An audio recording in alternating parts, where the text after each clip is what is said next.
Reflexiones jurídicas. Marcelino Combando. Ahora vamos a tocar lo que es África Central y sobre todo lo que nos interesa, la República de Guinea Ecuatorial. Citaremos como resistentes ecuatoguineanos a la penetración española a Esassi, Osas Ebuera en la isla de Fernando Po y a los resistentes Fan de Río Muni. Hubo más resistentes, pero por cuestión de tiempo y de metodología, solo citaremos a 4 de nuestros grandes resistentes.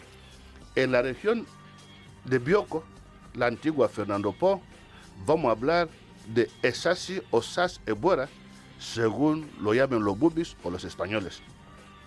Esassi, Osas o Esas para los españoles, era el muchucu más temido de Concepción y se presentó un día a los expedicionarios españoles manifestando que procuraba la observancia de la ley bubi a los pueblos que tenía bajo sus órdenes, declarando suya la parte de la costa este y sur.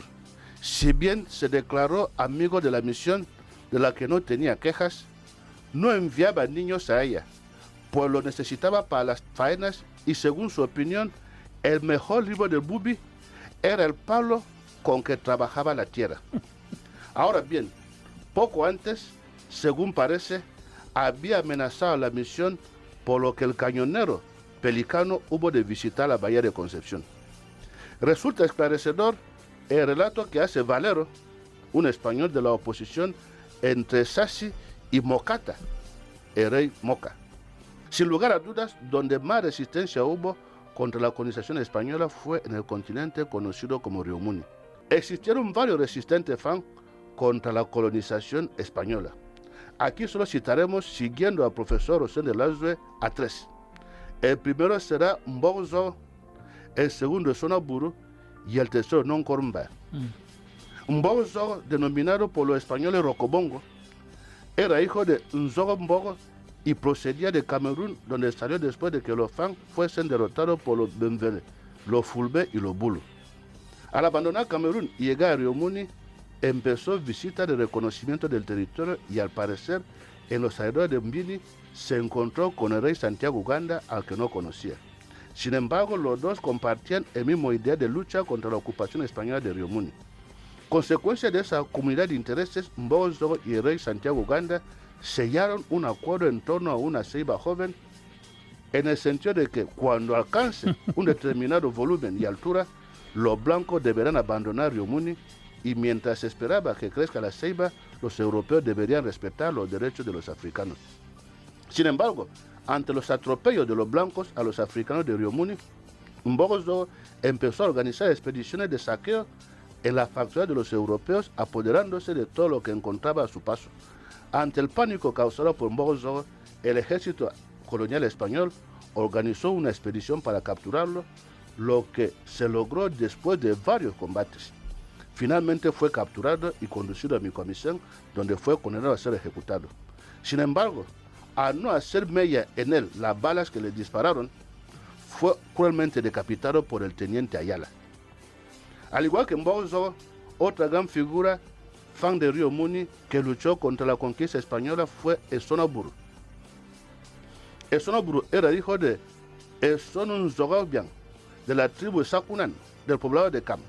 Al morir su padre le dijo que el día en que un albino, entre comillas, es decir, los blancos, se le considera albinos, pisarse su poblado será una desgracia para el poblado.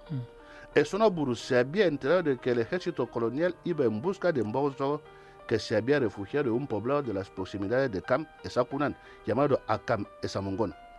Al llegar el ejército colonial al poblado de nombre Mameni Esamongón, informaron a sus habitantes que iban en busca de Mbozo, que era Esamongón.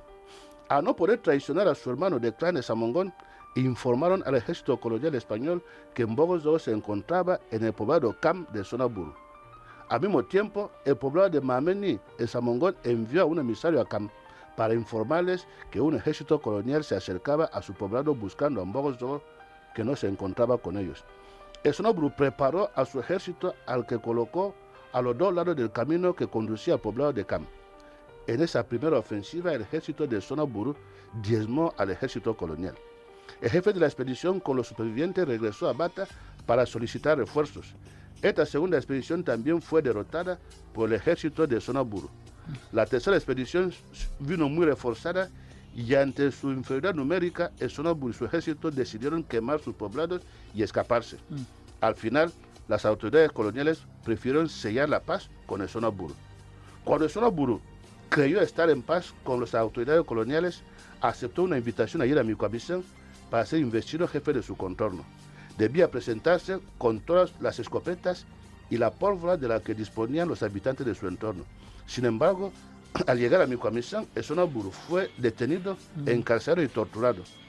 Sonaburu murió en su poblado de Sakunan, Micomicán, en el año 1945. El último resistente Fang de Río Muni, de que aquí hablaremos, fue Non Koromba. Nació en el poblado de Mvangayong, Ambom, de la demarcación de Vinayong en el año 1876 y murió en su poblado natal el 9 de julio de 1954. Non Koromba fue muy temido y respetado por las autoridades coloniales y se opuso a la penetración y ocupación españolas en el Vinayong. Cuentan que su prestigio era tan grande que una mujer española denunció a su marido de abusar de las mujeres negras a su servicio.